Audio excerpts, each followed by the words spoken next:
Ons lees vandag twee gedeeltes uit dieselfde hoofstuk uit. Nou gewoonlik lees ons die hoofstuk met Kersfees of Advent, die voorbereiding vir die koms van die koning.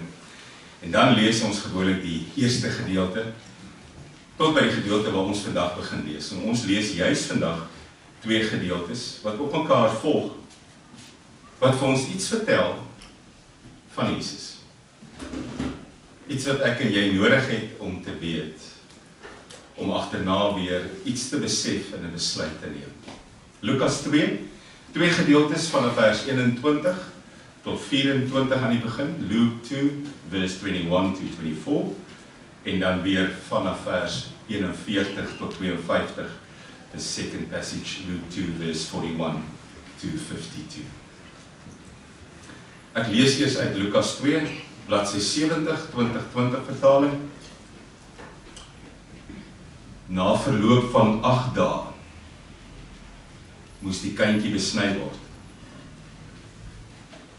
En hy is Jesus genoem, die naam wat deur die engel aangedui is, voordat hy in die moederskoot ontvang is. Na afloop van hulle reinigingstyd wat die wet van Moses voorskryf, het hulle hom na Jerusalem geneem om hom aan die Here te wy. Soos daar in die wet van die Here geskryf staan, elke eersteling seun wat gebore word, moet aan die Here gewy word. Hulle het ook soos die wet van die Here voorskryf, 'n offer gebring, 2 tortelduwe of 2 jong duwe. En dan vers 41, selfde hoofstuk, 12 jaar later. Jesus se ouers het elke jaar vir die fees van die Pasga na Jerusalem gegaan. En toe hy 12 jaar oud was, het hulle ouer gewoonte vir die fees daarheen gegaan. Na afloop van die fees het hulle teruggekeer. Maar die kind Jesus het sonder sy ouers se medewete in Jerusalem agtergebly. Omdat hulle gedink het dat hy elders in die reisgeselskap was hulle reeds 'n dag lank op pad voordat hulle hom onder die familie en bekendes begin soek het. Toe hulle hom nie kry nie, het hulle teruggedraai na Jerusalem om hom te soek. Na 3 dae het hulle hom op die tempelterrein gekry, waar hy tussen die leermeesters sit en na hulle luister en hulle uitvra.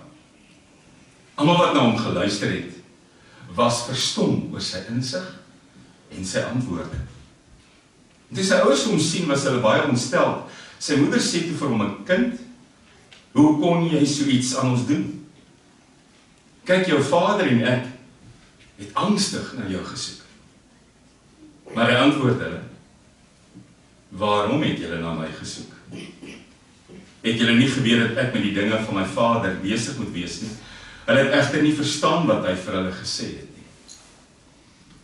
Toe het hy saam met sy ouers vertrek en in Nasaret aangekom, en hy was gehoorsaam aan hulle, maar sy moeder het al hierdie dinge in haar hart bewaar. Jesus het steeds wyser en al hoe meer volwasse geword, en toegeneem in guns by God en onder die mense. Ek lees vandag net tot hier, geliefdes. Ek wil saam met jou 'n lied sing, Hymn 280. Here, Redder, groot en magtig. Here, ek noem U naam op my lippe. En ek beskryf U ook as Here, Redder, groot en magtig. Ook in my lewe, Here, is dit waar. Ook in my lewe is dit die basis waarop ek bou en waarop ek elke dag alles doen.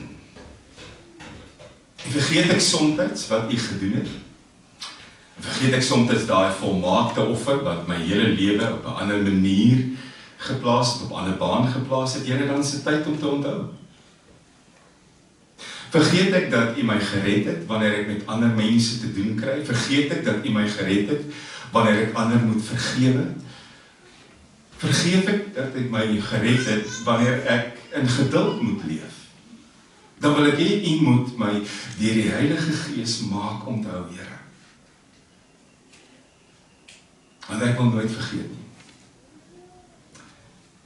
vergeet wie U is nie, ek wil nie vergeet wat U vir my gedoen het nie.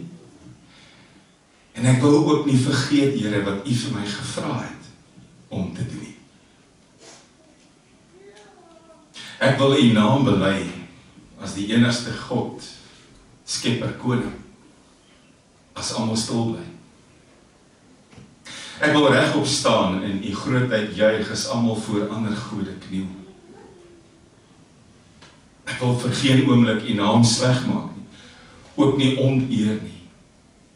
Ek wil beslis nie, soos ek baie mense om my hoor doen, U naam as 'n kragwoord en 'n vloekwoord gebruik nie, want daar is eer en krag in U naam. Ek wil op die Sabbatdag stil word voor U. Ek wil my gedagtes laat gaan na plekke toe wat ek in die week soms nie tyd het om te doen nie. Ek wil U loof en prys oor U grootheid en U goedheid. Ek wil in dankbaarheid stil word. Ek wil hê U moet my help om my vader en my moeder te bly eer. Al sit ons soms vas. Al verstaan ons mekaar nie altyd nie. Al voel ons soms die kommunikasie loop nie. Ek wil geen moord pleeg nie. Nie met 'n wapen nie. Ook nie met my woorde nie, Here. Ook nie in my gedagtes nie. Ook wil ek geen egbreek pleeg nie. Wil dit ook nie doen met my oë nie, Here. En ek het regtig U hulp en U leiding en U daar wees nodig om my te lei. Ek wil nie steel nie.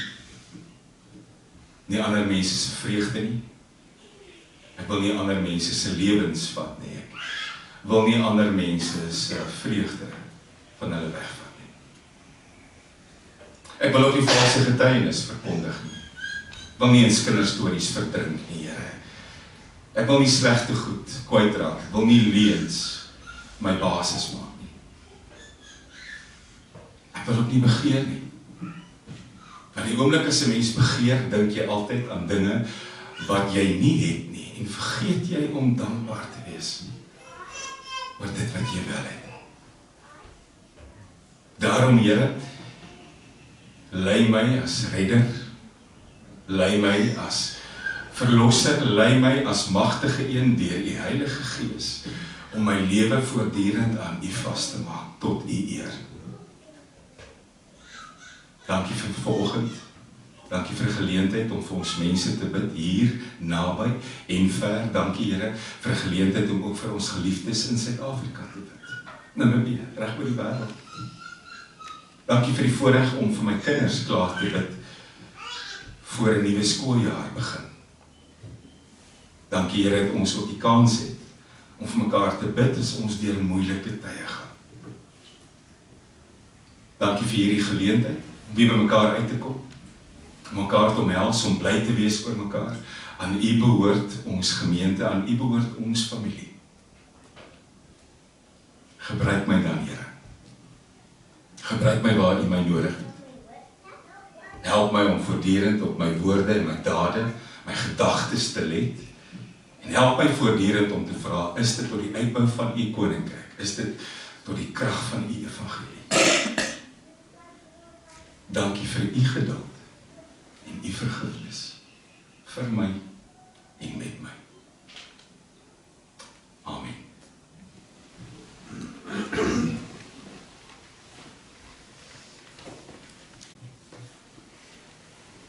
Ek is baie nuuskierig oor Jesus. Was nog altyd. En ek is ook nie skaam om te erken nie, ek is regtig nuuskierig oor hom. Wie hy was, wat hy kom doen het, en hoekom hy sekere goed gedoen het. Nou wil ek vir jou sê, as daar 'n honger is na iemand, en hierdie iemand het jou lewe verander, en hierdie iemand het jou lewe gered, en hierdie iemand het vir jou iets gebring wat niemand anders ter jou kan gee nie, word daai honger nooit gestil nie. Dis altyd daar. Wat Jesus aanbetref, wil ek altyd meer en meer weet. En ek sê die enigste een. Ons mense wou nog altyd meer weet oor Jesus. En ons doen dit nie net vir onsself nie. Ons doen dit nie net om ons nuuskierigheid te bevredig nie. Hoe meer ek van Jesus weet, hoe meer hy in my leef, hoe meer word hy sigbaar na buite toe, hoe meer kan ander mense sien van Jesus by my en in my. Wie van julle het al die heel eerste vers in die Lukas Evangelie gelees? Lukas skryf in Lukas 1 vers 1. Baie mense het onderneem om hierdie verhaal neer te skryf, hierdie goed wat onder ons gebeur het. En hulle het dit noukeurig neergeskryf, soos wat ooggetuies dit vir hulle gebring het, oorgelewer het. Ons was nie almal daar nie. Nie almal van ons het saam met Jesus geleef nie. So hulle het noukeurig neergeskryf wat die ooggetuies wat daar was vir hulle gesê het. En dan gaan hy verder en hy sê, maar ek het besluit om dit van vooraf stap vir stap te ondersoek. En ek het besluit om dit noukeurig in die regte volgorde neer te skryf, sodat dit wat onderrig word, betroubaar kan wees vir jou. En hy was reg. Die 4 evangelies waarmee die Nuwe Testament begin, vertel vir ons van Jesus, vertel vir ons van die lewe van Jesus, begin voor sy geboorte, met sy geboorte, en dan die fokus val dan as hy 30 jaar oud is, en hy gedoop word, en hy begin met sy pad. En dan word elke tree netjies neergeskryf. Maar daar is stukke waarvan ons nie weet nie. Daar is stukke van Jesus se lewe, waaroor ons gis. Jy lees van 'n geboorte, en dan 'n groot spasie, en dan lees jy van die jong volwasse Jesus, wat die Vader se werk begin. Toe daar 'n groep mense gekom, hier by die 200 na Christus, tussen 100 en 200 na Christus, die hele tyd na sy lewe. En hulle het gesê, maar ons wil hierdie spasies invul. Ons het ook getuies wat sê, hulle weet van mense, wat weet van mense, wat weet van mense wat daar was. Wat saam met hom groot geword. Kom ons skryf hierdie goed neer. En toe kry jy die apokriewe geskrifte.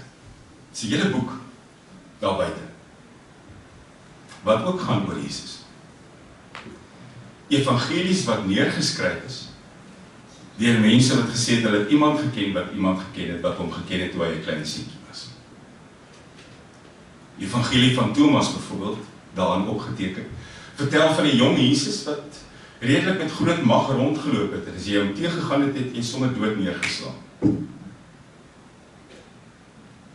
Mense kom agter, omdat mense nuuskierig was oor Jesus, sou hulle sommer goed uit hulle duim uitsuig.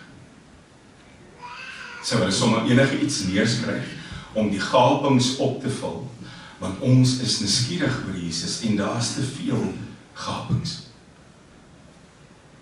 Wat die 4 evangelies oor hom sê, is wonderlik. Het is wonderlik om stil te raak voor die geboorte, het is wonderlik om te sien op 30, tussen die ouderdom 30 tot 33, wat hy alles gedoen het en wat hy alles bereik het. Maar omdat ons meer wou weet, het mense ook goed geskryf wat onwaar is. In die oomblik as jy hierdie apokriewe geskrifte, apokriewe wat beteken bedek of weggesteek in Grieks, die oomblik as jy hierdie goed begin lees, kom jy agter, hierdie goed het 'n vreemde toon. Klink net nie dieselfde nie. Kom agter, is duidelik nie deur die Heilige Gees geïnspireer nie. En dan kom jy agter, ek lees dit maar uit interessantheid, want ek wil nou sien, wat wou ouens daai tyd weet oor Jesus? Wat het die Pony-koerante laat verkoop? Watter goed wat uit duime uitgesuig was, sou mense probeer het om na te volg en na te sweer. As jy tyd het, evangelie volgens Thomas, gaan lees gerus. Jy sal vinnig agterkom. Daar is 'n rede hoekom dit nie in die Bybel opgeneem is nie. Nou lees ons Lukas 2. En daar's wel 2 gedeeltes wat in die woord opgeneem is, wat gaan oor baba Jesus en 12-jarige tiener knopknie seun Jesus. En 'n mens sou dink, dis opgeteken hier, omdat Lukas gesê het van die begin af, ek wil alles baie duidelik hier stel, en ek wil 'n volledige ding weergee, Maar hierdie twee oomblikke het soveel met mekaar te doen. 12 jaar uit mekaar uit. En dit het soveel met my en jou lewe te doen. Gaan jy my 'n geleentheid gee om te verduidelik. Eerste gedeelte, paar verse, praat oor die besnydenis. 8 dae oud babietjie, gewoonlik Jood babietjie, besnydenis op 8 dae en hy kry sy naam, wat voor die tyd gesê is, jy gaan hom Jesus noem, dit beteken redder, verlosser, en dis sy naam.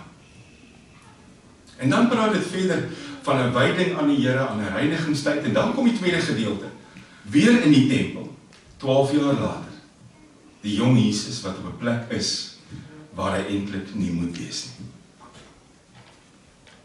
Kom ons begin. Na die 8 dae, na die besnydenis, was Jesus op 'n bestemde tyd teruggevat tempel toe. Ouens verskil 'n bietjie. Party ouens sê na 40 dae, party ouens sê na 30 dae. Die reinigingstyd, want as jy geboorte gegee het, was jy onrein, word die kind tempel toe gevat om hom aan die Here te wy. Dis wat ons doen met ons babetjies ook. Maar daar was 'n ander Joodse gebruik, waarvan mense nie weet nie. As jy die eersteling seun was van jou familie, het daar op die 31ste dag van jou lewe iets gebeur wat nie met ander kinders gebeur het nie. Waar kom dit vandaan? Van Egipte se tyd af. Die nag toe die 10de plaag gebeur het. Die nag toe jy bloed aan die deurkosyne moes smeer, want die engel van die dood is op pad, en oralste waar hy bloed nie is nie, gaan hy in en die eersteling seun van daai familie gaan doodgemaak word. Dit begin by daai nag. Daai nag is die Joodse seentjies gespaar, die eersteling seentjies, want daar was bloed aan die kosyne. Maar dan as jy verder gaan en jy lees Levitikus, dan staan daar geskryf, omdat hierdie seentjies se lewe gespaar was, behoort hulle nou aan my. Elke eersteling seun van 'n Joodse familie was veronderstel om 'n Joodse priester, 'n kohen te word. God het dit so bepaal. Ek het daai nag hulle lewens gespaar, hulle behoort nou aan my, hulle moet in my diens wees, behalwe as jy jou kind loskoop. As jy jou kind loskoop op sy 31ste dag van sy lewe, hoef hy nie 'n kohen, 'n priester te word nie. Gewoonlik moes jy jou seun kom loskoop met 5 silwermuntstukke, of as jy brandarm was, 2 duie. 2 tortelduie. En op die 31ste dag van Jesus van Nasaret se lewe, het Josef en Maria by die tempel opgedaag met die 2 duie. Duidelik arm, duidelik nie die silwermuntstukke nie, duidelik die tweede armoedige opsie, dat die duie is daar en word klein Jesus losgekoop. Die Joodse gebruiksnaam was Pidyon Haben. Pidyon beteken loskoop, Haben die seun. Die loskoop van die seun. 'n ritueel, 'n gebruik, wat elke Jood tot vandag toe nog volhou. Omdat God daai nag my kind se lewe gespaar het, 1500 jaar later kom Josef en Maria op die 31ste dag van sy lewe en koop hom los. Jy's nou losgekoop, my kind. Jy hoef nie 'n priester te word nie. Jy kan nou my oudste seun wees. Jy kan nou Jesus van Nasaret wees. Jy kan nou Jesus die skrynwerker wees, want dis wat die oudste kind gedoen het, gewoonlik wat die pa gedoen het. Jy kan nou my spore navolg. Jy hoef nie meer in 'n tempel 'n priester te wees nie. Pidyon Haben. Die duifies is geoffer. Jy kan met jou skrynwerkerpad, kan jy begin en jy kan met hom loop. Nou wonder ek op hierdie oomblik, het hierdie 2 mense vir 'n oomblik vergeet wie hy regtig was. Want die engel wat in albei verskyn het, was nie te lank terug nie. Die engel het aan Maria verskyn en gesê, jy dra die seun van God. Die engel het later aan Josef verskyn en sê, moenie vlug nie, maak groot aan die seun van God, deur die Heilige Gees verwek. Noem hom Jesus, hy sal sy volk van sy sonde verlos. Matteus 1. Maar nou kom Josef en Maria. En hulle doen wat alle Joodse ouers doen. Hulle volg die gebruik, hulle doen die ritueel, bring vir Jesus, koop hom los. Jy is nou net Jesus van Nasaret, ons oudste seun. 2 duime op daai stadium, min geld, peperduur, vir 2 brandarm ouers. Maar dan kom ons by die tweede gedeelte. Selfde hoofstuk, 12 jaar later. En die mens lees iets wat vir jou wonderlik is. Jy kom agter Josef en Maria was nie so sommige ouers wat hulle kinders soms bring om gedoop te word of ingeseën te word en dan nooit weer kom nie. Jy kom agter, hulle was gereeld daar. Jy kom agter, hulle godsdienst is vir hulle belangrik. Jy kom agter, hulle is gewoonte godsdienstmense. Elke jaar Paasfees Jerusalem. Elke jaar Pascha. Nou wil ek vir jou sê, klein Jesus is die oudste. Na hom het daar die spul gekom. Die boetiese name word genoem Jakobus, Joses, Juda, Simon en nog sissies. Ek kan nou vir jou sê om elke jaar 150 km deur die woestyn te trek van Nasaret af Jerusalem toe. Met 'n spul orrelpypies deur daai semi-woestyn gebied by die son wat brand, nie maklik nie. Maar hulle bly nooit weg nie. Ook toe hulle oudste seun die jaar 12 is Josef en Maria met al hulle gesin, hulle hele gesin, al hulle kinders op pad. As 'n wonderlike Pascha in Jerusalem, dit duur 'n paar dae en dan begin die roete weer terug. Dit duur gewoonlik as jy kindertjies het tot 'n week om terug te kom by die huis. Die eerste dag gaan goed. Maria se hande is vol. Die pad is lank en swaar. Dit voel altyd verder terug as toe jy gegaan het. Met elke vakansie ook is dit nie. Kindertjies is besig, kindertjies is moeilik. Klein Jesus speel waarskynlik saam met sy vriende, maatjies, neefies, niggies. En dis die ding van 'n 12-jarige wanneer jy met hulle op reis is. As daar ander maats in die omgewing is hulle besig met die maats. Jy gaan hom wel vanaand sien as hy honger is. Dan kom hy vir kos. Wat nie die aand gebeur nie. En ewe skielik is daar 'n baie besorgde pa en ma wat begin rondvra, want klein Jesus was die hele dag duidelik saam met al sy maatjies. Ons kinders is mos maar ander mense se kinders ook en hulle kinders word ons kinders. Dit is 'n voorreg om na mekaar te kyk. Sonder mekaar is 'n mens arm. Maar dan hierdie verskriklike skok. En die van u wat al 'n kind gehad het, wat vir 'n oomblik weggeraak het, weet, dis 'n lam skok. Dis 'n koue skok. Ek word koud as ek hier staan. Die ondenkbare besef, ons is 'n dag lank verder teruggetrek. Ons is 'n dag weg van Jerusalem af. En ons kind is weg. Is waarskynlik een van die ergste goed wat ooit met 'n ouer kan gebeur. Die besef dat jou kind weg is. Daai oomblik stort jou wêreld in mekaar. Jou hart klop so erg in jou keel dat dit al is, al geluid wat jy kan hoor. Daar's 'n geveg in jou binneste, ander mense gaan dink jy was onverskillig. Jy was nie onverskillig nie. Jou kind weet wat reg is, jou kind weet waar hy hoort, jou kind weet wat kan werk en nie kan werk nie, jou kind weet wat hy mag doen en nie mag doen nie. En hy is nêrens waar hy veronderstel is om te wees nie. Dan draai hulle terug Jerusalem toe. 'n Deel van my dink, hulle was waarskynlik ander kleintjies by die ander mense, maar nou is ek besig met die apokryfe. En as op pad terug Jerusalem toe, dit vat hulle 'n dag om weer daar te kom, en dan vat hulle nog 2 dae. uiteindelik kry hulle hom.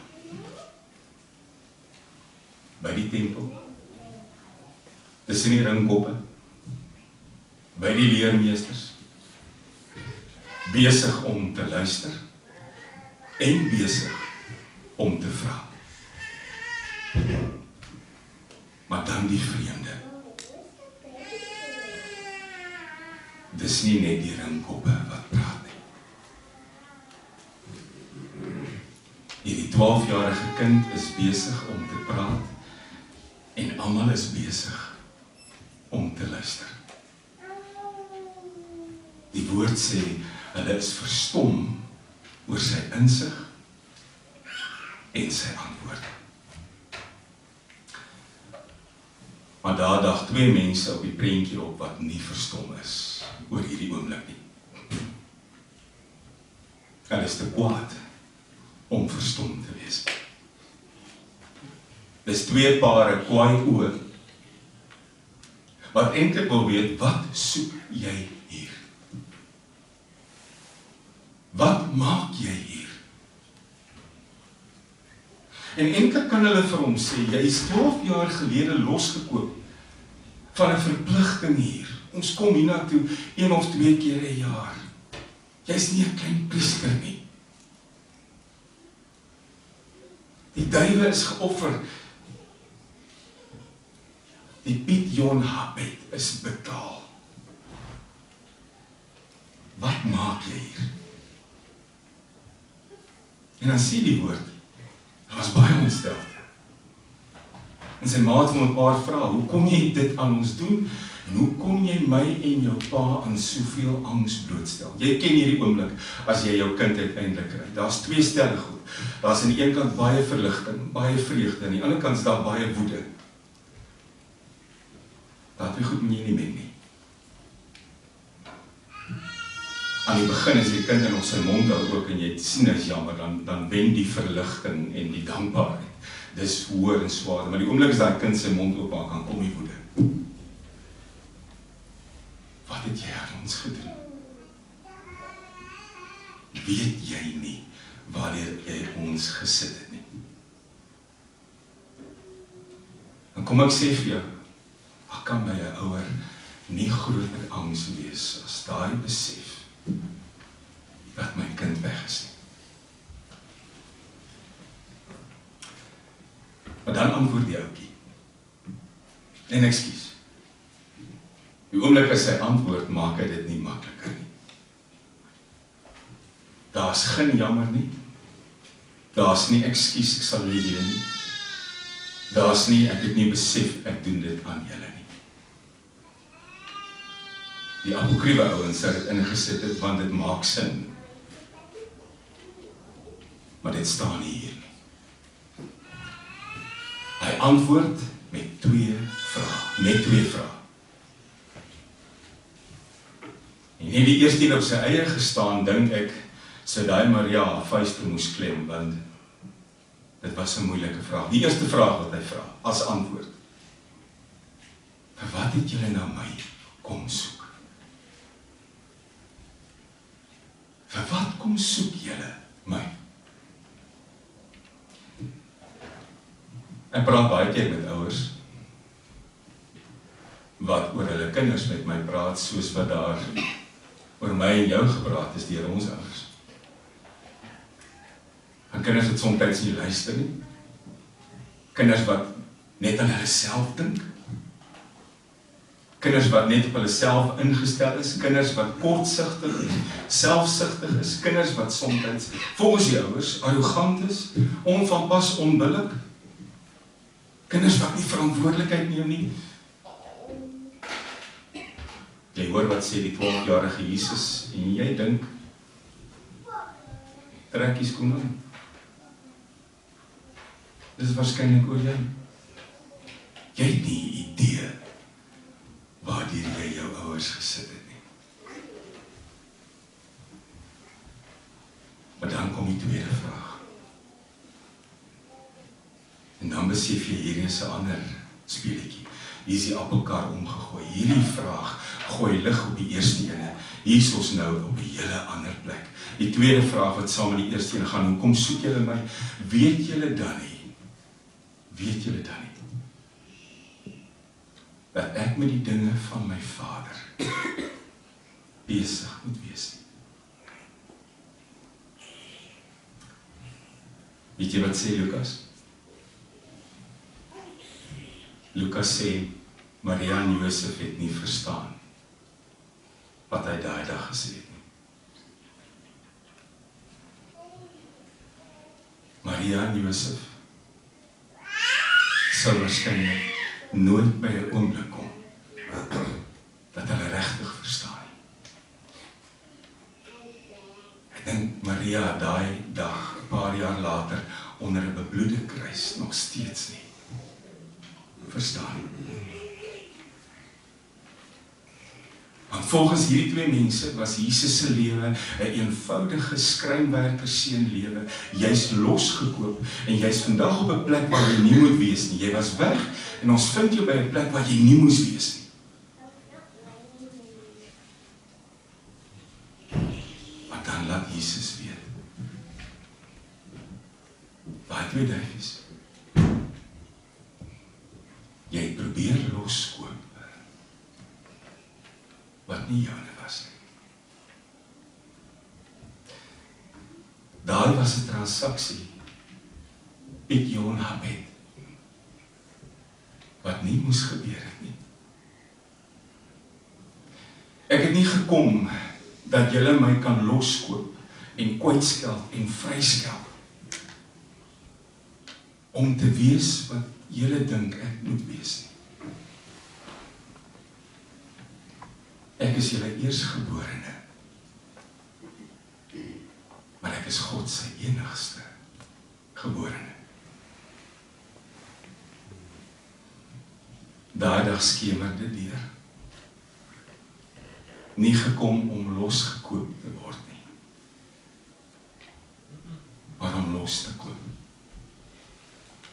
Nie gekom om vrygemaak te word deur twee duwe as 'n offer nie, maar gekom om te gee en vry te maak. Die dinge van my Vader. So lief het God die wêreld gehad, dat hy sy enigste seun gegee het, om 'n verlosser te wees vir elkeen. Ek dink hierdie was daai een oomblik waar Josef en Maria onverhoeds betrap is oor met wie hulle werklik te doen gehad het. En dan staan daar geskryf, hulle dit nooit verstaan nie, maar Maria het hierdie goed in haar hart bewaar, beteken sy dit oordink, voortdurend daaroor gepraat, miskien daaroor gebid. En dan hoor jy, Lukas voeg het by, hy het saam met hulle teruggegaan en hy was gehoorsaam. En uiteindelik eindig die gedeelte, vers 52, op 'n manier waarop ons jong Jesus se lewe kan opsom, maar waarop ek en jy ons kinders se lewens wil opsom. Wat staan in vers 52? Daar staan geskryf, Jesus het liggaamlik en verstandelik gegroei en in guns by God en mens toegeneem. Een enkele vers beskryf sy hele groot word. En is dit nie die vers wat ons wil gebruik vir ons eie kinders nie? Jesus het verstandelik en liggaamlik gegroei en in guns by God en mens toegeneem.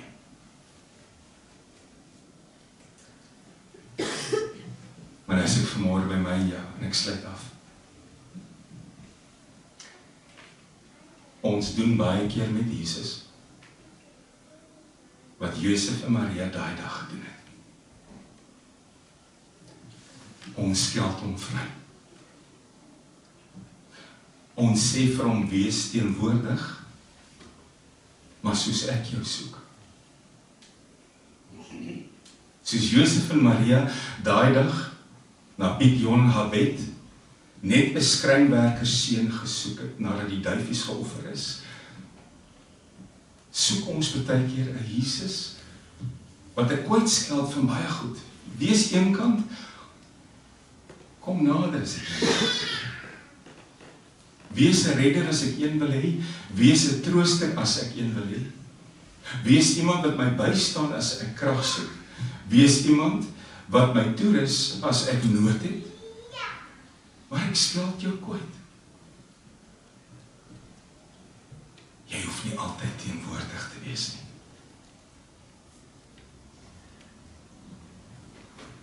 Dieselfde Jesus sê, weet jy nie, dat ek moet besig wees met die dinge van my Vader, ook in jou hart nie. Jy kan my nie kwytskeld nie. Jy kan my nie vrykoop nie. Jy kan my nie een kant toe skuif en in 'n boksie sit, waar ek volgens jou hoort nie. Ek is besig met die dinge van my Vader in jou hart, sonder jou toestemming. Alles is baie keer ongemaklik, baie keer onvanpas, baie keer ongerieflik, baie keer seer, baie keer ontydig. Weet jy nie dat ek besig is met die dinge van my Vader nie? Ek bly nuuskierig oor Jesus. Daai nuuskierigheid sal nooit weggaan nie. Maar wat groter is as dit, is die dankbaarheid dat hy nie doen wat ek wil hê hy moet doen nie, maar dat hy besig is met die Vader se dinge in my. Amen. Here, gebruik my lewe. Leer my lesse wat ek moet leer. Leer my om te vergewe soos U. Leer my om geduldig te wees soos U. Leer my om my hand uit te steek na randfigure toe, waar ander oor hulle skinder. Leer my om aan die melaatses van die lewe te vat, Heer, terwyl ander hulle veroordeel. En wees met my besig, Here. Nie volgens my terme nie, maar wat U gekom het om te doen. Amen. Ontvang die seën van die Here en elkeen van julle. Gaan in vrede. Die genade van ons Here Jesus Christus, die liefde van God ons Vader, en die gemeenskap van die Heilige Gees, sal met die elkeen bly.